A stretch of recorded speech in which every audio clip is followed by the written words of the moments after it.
So hello friends, welcome back to our channel clear path. Clear path में आपका दोबारा से स्वागत है।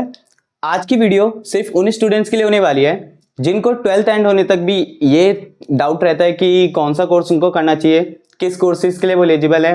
एंड कुछ लोग बोलते हैं आप ये कोर्स कर लो एंड ये कोर्स कर लो। हम एक कॉन्सेप्ट पूरा ये क्लियर करने आए हैं कि आप जो DU के जो कोर्सेज हैं वो किस तरीके से बांटे गए हैं एंड आप किन किन चीज़ों में इनरोल कर सकते हैं। ठीक है, तो अगर मैं पार्टीशन की बात करूं तो हमारे स्टूडेंट्स का पार्टीशन 10th क्लास से ही हो जाता है। अगर आप बात करें 9th तक तो सब एक साथ रहते हैं, 10th के एंटर में ही होते ही उनके पास दो ऑप्शंस रखे जाते हैं। आप मैथ्स स्टैंडर्ड लेना चाहेंगे या बेसिक्स, तो उन्हीं के बेसिस पे फिर 11th में उनको मैथ्स वाले सब्जेक्ट नहीं मिल पाते। ठीक है, फिर 10th खत्म होने के साथ उनसे फिर से एक और बार ऑप्शंस रखे जाते हैं, 3 ऑप्शंस। उनको आर्ट्स लेनी है, कॉमर्स लेनी है या साइंस लेनी है। उनके अंदर भी दो दो डिपार्टमेंट आ जाते हैं। आर्ट्स में आ गई विद इको लेनी है या विद ज्योग्राफी लेनी है। कॉमर्स की बात करी जाए तो विद मैथ लेनी है या विदाउट मैथ लेनी है। एंड साइंस की बात करी जाए तो विद PCM लेनी है या PCB लेनी है। ठीक है, कुछ स्टूडेंट PCM भी दोनों ले लेते हैं। ठीक है, तो ये तो हो गई 12th तक की बात। तो 12th के बाद ना दोबारा से आपके पास एक स्ट्रीम चेंज करने का ऑप्शन होता है। देन अगर आप ग्रेजुएशन की बात करेंगे तो आप किसी एक पर्टिकुलर सब्जेक्ट में पूरे 3 साल या 4 साल लगाने होते हैं। ठीक है, एक डीप लर्निंग करनी होती है एक पर्टिकुलर सब्जेक्ट को लेके। ठीक है, तो किस इंडस्ट्री में कैसा आपको सब्जेक्ट में परस्यू करना है उसके लिए हम बात करेंगे आज की वीडियो में। ठीक है,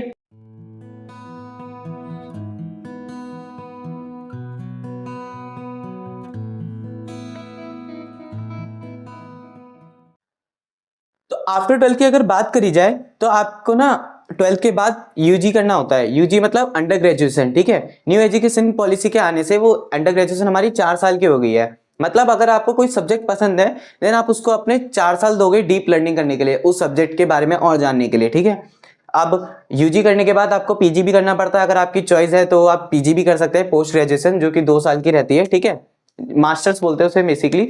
देन उसके बाद PhD भी करते हैं कुछ बंदे जिनको और ज्यादा मन करता है उसके बारे में पढ़ने के लिए।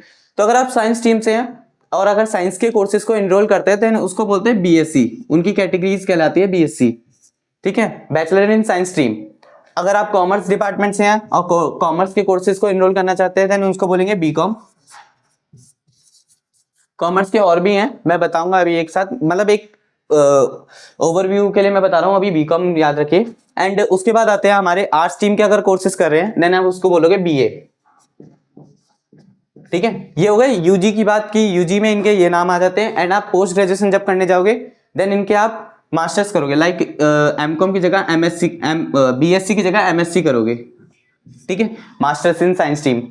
सेम एज इधर कॉमर्स स्ट्रीम में आप इसको बोलोगे MCom।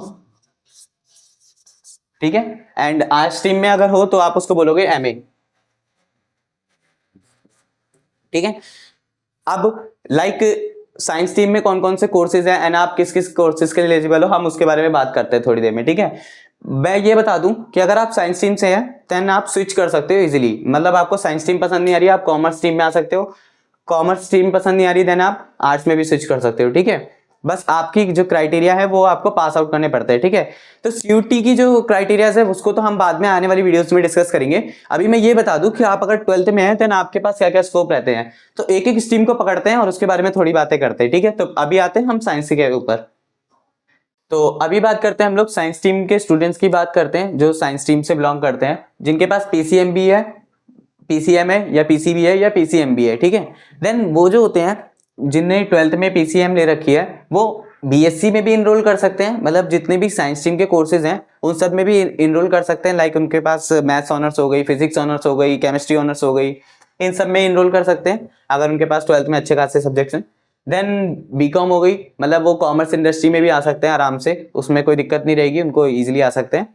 एंड BA के कोर्सेज में भी आ सकते हैं। ठीक है, मतलब आर्ट्स टीम में जितने भी कोर्सेज हो गए आर्ट्स टीम में हो गए आपके पॉलिटिकल ऑनर्स हो गए, हिस्ट्री ऑनर्स हो गए, ज्योग्राफी ऑनर्स हो गए। ठीक है, इस टाइप से। अगर मैं बात करूं इको ऑनर्स की तो वो कॉमर्स डिपार्टमेंट का सब्जेक्ट माना जाता है उसके, लेकिन उसके आगे BA लगता है। ठीक है, बट है वो कॉमर्स का ही। ठीक है, जो मतलब मैथ्स वाले स्टूडेंट्स है सिर्फ वही इनरोल कर सकते हैं। ठीक है, तो इसलिए उसको कॉमर्स में ही काउंट करा जाता है। देन साइंस स्ट्रीम के बच्चे बस इन सब में आ सकते हैं इजिली, मतलब उनके लिए हर रास्ते खुले हुए हैं, उनके लिए कोई रास्ता बंद नहीं है। ठीक है, अब बात करेंगे हम लोग अगले स्टूडेंट्स की। ठीक है, तो बात करी जाए अगर ह्यूमैनिटीज स्टूडेंट्स की या आर्ट्स स्टूडेंट्स की बोले तो इनके भी दो डिपार्टमेंट मैंने आपको बताए थे, एक होते हैं विधि को, एक होते हैं विद ज्योग्राफी, ठीक है, एक इकोनॉमिक्स और एक ज्योग्राफी, ठीक है। तो दोनों ही स्टूडेंट्स जो हैं वो एलिजिबल होते हैं, या तो वो कॉमर्स इंडस्ट्री का एक कोर्स इनरोल कर सकते हैं बीकॉम प्रोग्राम, अदरवाइज वो अपने बीए ऑनर्स करते हैं, ठीक है। एक मैं ये बता दूं पहले क्राइटेरिया कि कोर्सेज ना एक ऑनर्स में है और एक प्रोग्राम में है। ऑनर्स मतलब आप सिर्फ उसी सब्जेक्ट के बारे में पढ़ेंगे, एंड प्रोग्राम मतलब उससे थोड़ा सा आप कॉम्बिनेशंस ले सकते हैं, लाइक मुझे ये भी पसंद है ये भी सब्जेक्ट पसंद है, देन आप दो सब्जेक्ट्स को एक साथ ले जा सकते हैं 4 साल, ठीक है। तो ये रहा। अगर मैं इको वालों की बात करूं तो वो बस एक कोर्स नहीं कर सकते जो कि बीए में ही काउंट होता है, लेकिन वो बीए का है नहीं एक्चुअली, इकोनॉमिक्स ऑनर्स। ये इको वाले भी स्टूडेंट्स नहीं कर सकते क्योंकि कुछ बच्चों के पास मैथ्स नहीं होती, ठीक है। आर्ट्स विद मैथ्स जो होती है वो कुछ स्कूलों तक ही सीमित है, मतलब कुछ ही स्कूल देते हैं, वरना हर किसी को नहीं मिलती। देन आप इस कोर्स को छोड़ के बाकी सारे बीए वाले के लिए एलिजिबल हो, आप प्रोग्राम भी यूज कर सकते हो, एंड बीकॉम में आप सिर्फ बीकॉम प्रोग्राम ले सकते हो, ठीक है। अब बात करते हैं हम लोग कॉमर्स वालों की, ठीक है। तो अब बात करते हैं हम लोग कॉमर्स स्टूडेंट्स की बात करते हैं, ठीक है। कॉमर्स स्टूडेंट्स में भी आपके दो डिपार्टमेंट है, जैसे कि हमने पहले सुना था कि विद मैथ्स वाले एंड विदाउट मैथ्स वाले, ठीक है। विद मैथ्स वालों के लिए तो कोई ज्यादा प्रॉब्लम नहीं है, मतलब वो बीकॉम ऑनर्स मतलब हर कोर्सेज के लिए एलिजिबल रहते हैं लगभग, लाइक बीकॉम ऑनर्स में वो जा सकते हैं आराम से, बीकॉम प्रोग्राम तो कर ही सकते हैं, एंड बीए के भी सारे कोर्सेज कर सकते हैं, मतलब एक आर्ट्स स्ट्रीम के जितने भी कोर्सेज हैं उनमें इनरोल कर सकते हैं, एंड वो कुछ बीएससी में भी इनरोल कर सकते हैं, ठीक है। लाइक एग्जांपल के तौर पे बोलना चाहूँ तो बीएससी मैथ्स वो कर सकते हैं, मैथमेटिक्स, ठीक है। लेकिन अगर मैं बात करूं विदाउट मैथ्स वालों की, उनके लिए थोड़े रिस्ट्रिक्शंस लग जाते हैं। लाइक अगर मैं विदाउट मैथ्स वालों की बात करूं तो वो एक आर्ट स्टूडेंट के भी बराबर होते हैं। बराबर का कहने का मतलब कि वो सब्जेक्ट नहीं पढ़ रहे, लेकिन हाँ मतलब जो कोर्स एक आर्ट स्टूडेंट कर सकता है वो ये लोग भी कर सकते हैं, ठीक है। अगर मैं बात करूं बीकॉम ऑनर्स तो विदाउट मैथ्स वाले ये नहीं कर सकते। बीकॉम प्रोग्राम की बात करूं तो हाँ कर सकते हैं, और हर एक बीए प्रोग्राम या बीए ऑनर्स कोर्सेज वो कर सकते हैं, एंड बीएससी के लिए भी वो नहीं है एलिजिबल, ठीक है। अब बात करते हैं हम लोग एक बार हम सारे सब्जेक्ट देख लेते हैं जो फेमस कोर्सेज हैं सीयूटी के स्ट्रीम वाइज, ठीक है। तो पूरी वीडियो को अगर समराइज करा जाए तो जो था वो ये था, लाइक कि आर्ट्स स्ट्रीम में कितने कोर्सेज हैं, कितने फेमस कोर्सेज हैं वो रही ये, लाइक एक हो गया बीए प्रोग्राम, आपका हो गया BA pol science honours, history honours, geography honours, Hindi honours, Sanskrit honours, English honours and sociology honours. इसके अलावा भी और भी कोर्सेज हैं, आप चाहें तो दो सब्जेक्ट्स को कॉम्बिनेशंस बना के भी आप इनरोल कर सकते हैं, वो बीए प्रोग्राम में भी काउंट कहलाएगा, ठीक है। लाइक आपको पोल साइंस चाहिए एंड हिस्ट्री चाहिए, देन आप या you can go for it, ठीक है।